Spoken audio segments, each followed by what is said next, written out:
This is Chat the Great. I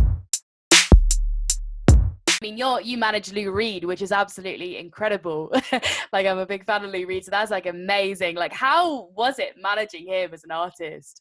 He was a really good artist, and I feel like artists are not always in control over what culture sort of makes of them, you know. And I don't think there was. I mean, not to diminish Lou's talent because he was super talented, but he really pushed himself hard. I mean, it was a great experience for me. And I've worked with a lot of older artists. I've managed Brian Ferry for several years, and Violent Femmes and Ricky Lee Jones. I've worked with a lot of really good like rock and roll Hall of Fame artists. And Lou was maybe the one. All of them were great and really brilliant in their own ways. But Lou, he just had this like dedication to work ethic that was really intense. You know, that really rubbed off on me in a very positive way. And I don't think I've ever worked with any younger artist that worked as hard as he did.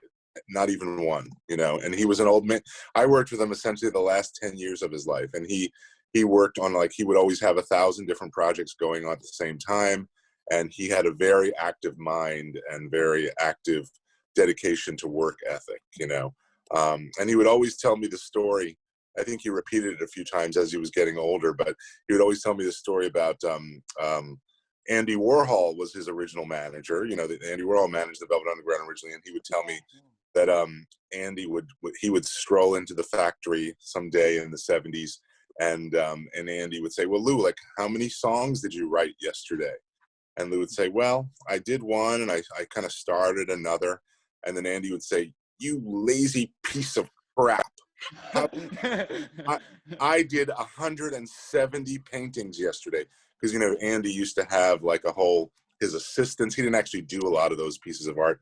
But to this day, you know, Andy Warhol's existing art is worth more than any other of like the old masters art, because he has so much of it. Yeah. And his art has stood the test of time. But Andy would say, "Lou, you lazy piece of shit. You know, I did 170 paintings yesterday. You're just, it's all about the work," you know. And so Lou would always kind of repeat that mantra, like, it's only about the work. Like, how much high quality stuff can you do, you know? And he was really good at that, you know. He was really good at going at beating things to death. Like, you know, if to my ears, like a song was done or something was done, he would go like he would drill down 5 layers deeper to find, you know, how it could possibly be better. And this is a guy that it was in his later years, but he still had that about him.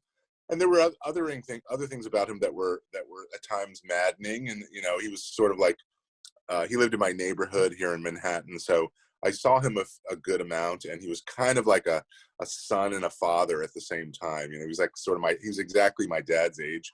My dad's still alive, thank goodness. But it's exactly my dad's age. But he was also like a very needy guy at the same time.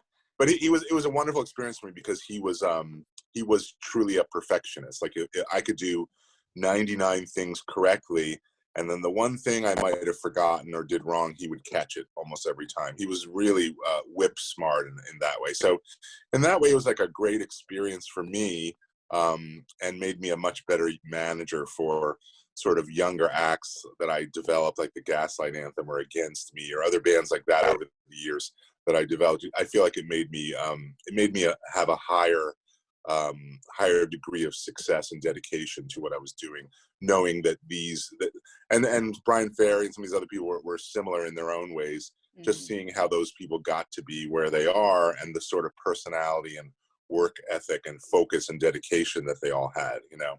Ben.